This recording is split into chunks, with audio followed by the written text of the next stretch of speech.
Hello and welcome. My name is Raymond Ijeomah, and I'm a real estate entrepreneur as well as a property lawyer here in Nigeria. In our last video, we did a practical case study of one of our clients who is a multi-millionaire investor and who has built asset base of over 100 million in real estate in Nigeria right from the diaspora.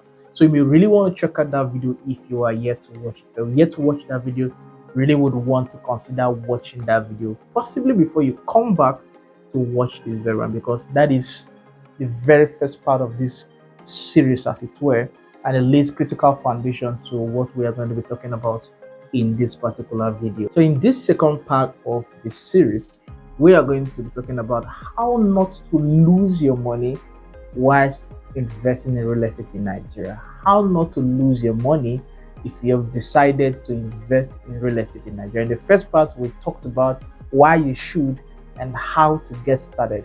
In this particular part, we're going to talk about how not to lose your money in the process, which is very important, because in the course of doing this business over the years, we have seen clients with a lot of issues. In my capacity as a lawyer, of how to intervene. Even in court, there are cases where you'd have people who are invested from the diaspora and issues just come out from it, and usually it doesn't make sense. So in this video, you're going to learn how to avoid some of this, in fact most of these issues, and be able to do something really peaceful and sustainable while investing in real estate in Nigeria.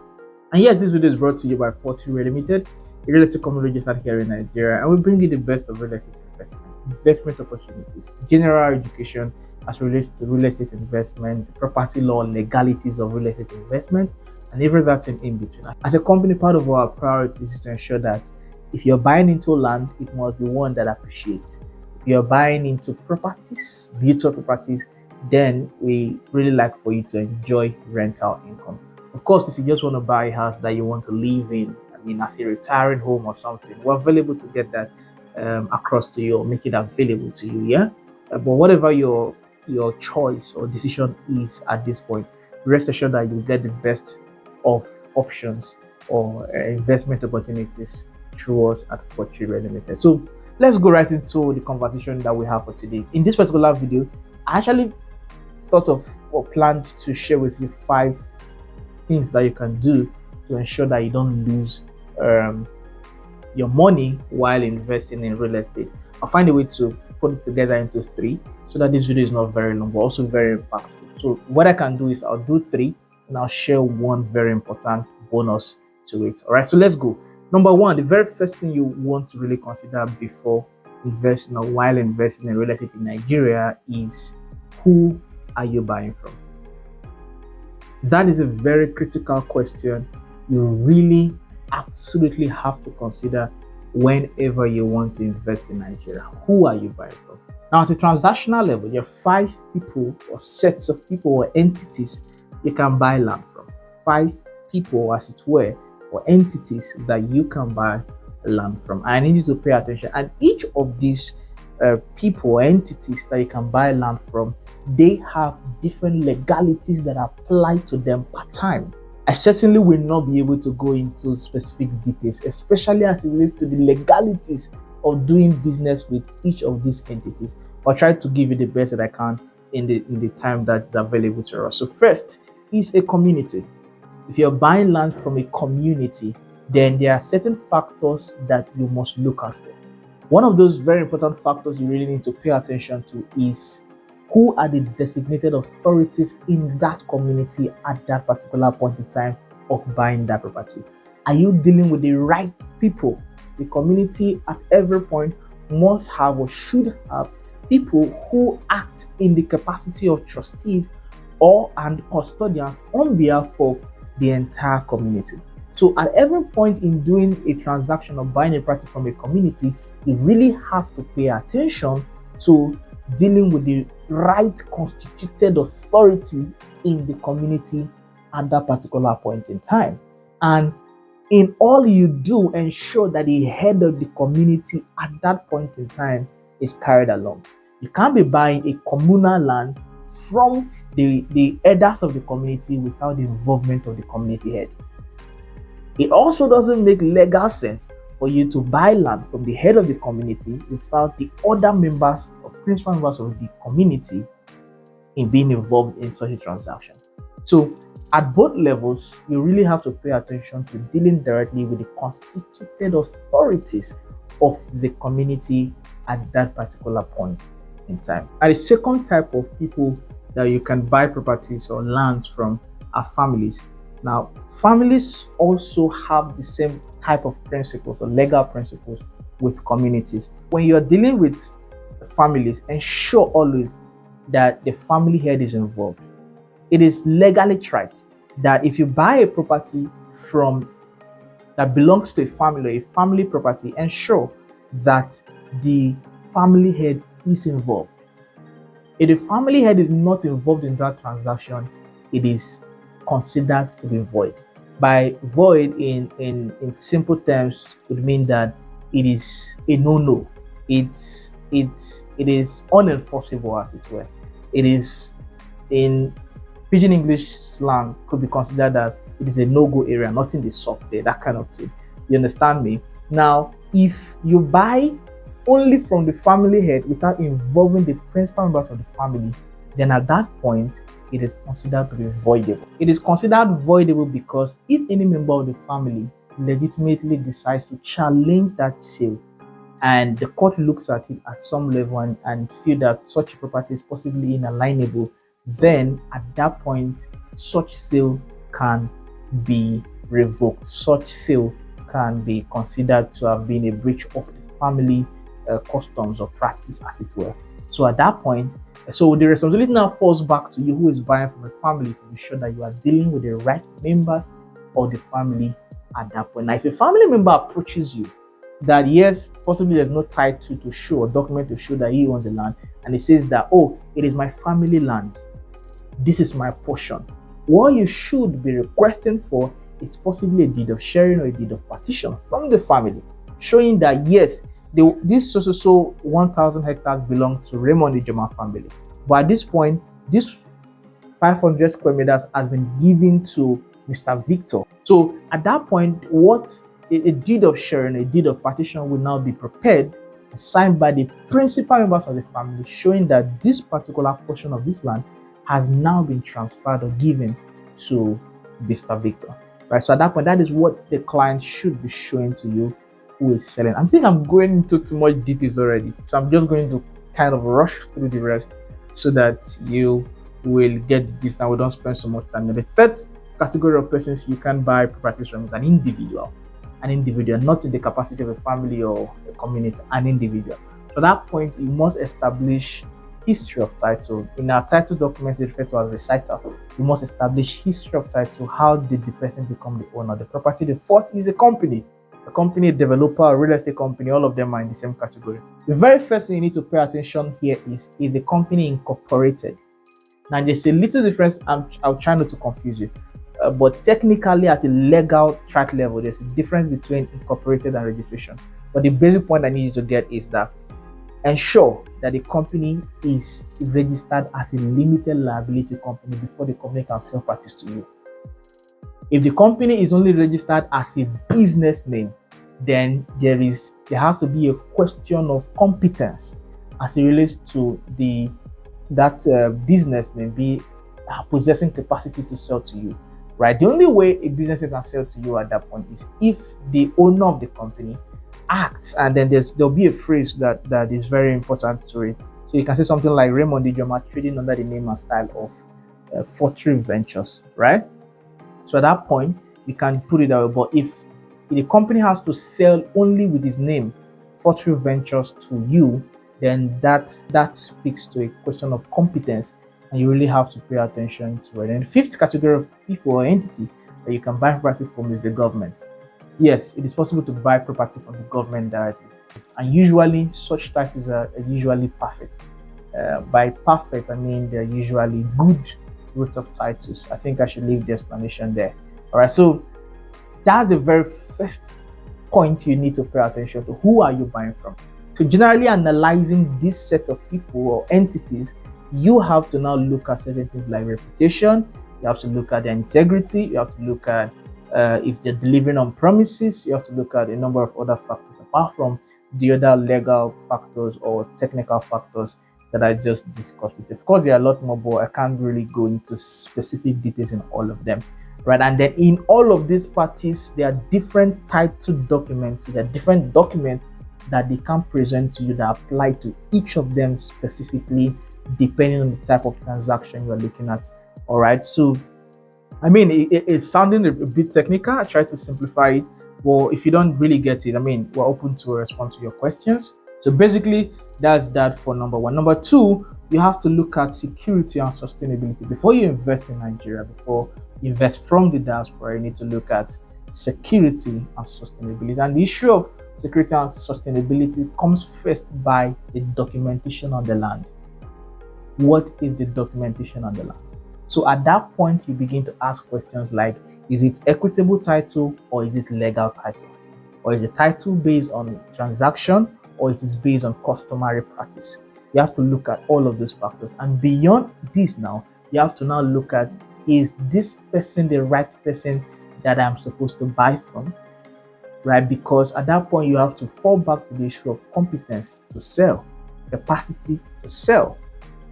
Right? And it is only when you establish the issue of capacity to sell that you can determine if the person has the capacity to give you the right document when you are buying that property. So documentation is the first point of call when you're looking at security and sustainability. We've always liked to tell our client that the physical location, the environment, it can make sense. But if the title is wrong, if the documentation is wrong, then security and sustainability falls back to zero. If you're investing in real estate from the diaspora, or even if you are in Nigeria, then always ensure that you look at the physical location, the environmental factors, the amenities and everything, alongside the title, the documentation, and every legal thing associated to that transaction. That way, it is 50 on this side, it is 50 on this side. So if the title is good, but the location is bad, then that's your decision as it relates to if you will like that location. But if the location is good and the title is bad, that's a legal issue. If it is not regularizable, then you may want to abandon that property. Permit me to also use this opportunity to say that there are two levels to real estate transaction. There is the transactional level and there is the conveyancing level. There's a transactional level and there's a conveyancing level. Now, buying a property, you're transferring money. You've picked the plot, you've given you a location, transferring the sum of 50 million naira to a company doesn't translate to conveyancing. The fact that you paid money into their account and wrote for 50 plots of land at so and so place, and then you send money to the company, it doesn't translate to conveyancing. Conveyancing, that is the transactional part. Conveyancing is the legal part. Conveyancing is the part where the title that the company possesses moves from them to you. So until the company who you bought from transfers title, a lawyer prepares a document transferring title, interest, and ownership from the company to you that is buying, then there is an issue. We've seen clients tell you stuff like, I bought it from a company, they've given me receipt. No, it doesn't end there. It doesn't end there. There's an exception, a tiny exception. The tiny exception is at the statutory level where you may be dealing with state grants, FCT titles, and all of that. And please, I beg you in the name of God, in any of these transactions as it relates to title, ensure that you bring in a sound property lawyer that understands all of this so that you be guided properly, right? So, but note always that there's a transactional angle, there's the legal angle where you have to bring in a lawyer who understands all of this to do the right thing for you. That's what I need to settle on the issue of documentation. I haven't settled the issue of documentation. The next question we need to ask is, who is holding this document for me? Who is keeping this document for me? Who can hold this document for me? At that point, you really have to now consider the issue of trust, because if you don't give the document to the right person or somebody who has something to lose and may not want to lose all of that, and importantly, somebody who will keep it secret, if you don't consider that critically, then at that point, you may give the document to somebody who will sell it and you may not be able to do anything about it. We had instances like that where family members, this is not to talk down on family members now, but the point I'm trying to drive at is that we had instances where somebody who, they know that you won't be able to do anything to them, right? They know that nothing they saw, that kind of thing. And at that point, they know that we will settle the matter at the end of the day. Because of that, they just go ahead and do whatever they like, sell the property, and at the end of the day, family will resolve it. Yeah, so if you're looking at investing from the diaspora, then you want to consider who is holding my title document. And at best, let the title document be sent to you wherever you are. DHL is there, they'll send the document across to you wherever you are. All right, and the last thing that you really want to consider under the issue of security and sustainability is perfecting your title. Perfecting your title is important. We cannot overemphasize. As much as it falls under or it derives its essence from the Land Use Act, it is also critical to real life issues, because perfecting your title helps to show that you legally own it. That is how you're able to prove that you legally own it. By legally own it is a phrase I wouldn't have time to explain in this particular video. You just take it from me that perfecting your title is important. So that literally means that if there's no CFO, you apply to get a CFO. If there is a CFO already, apply to get a governor's consent.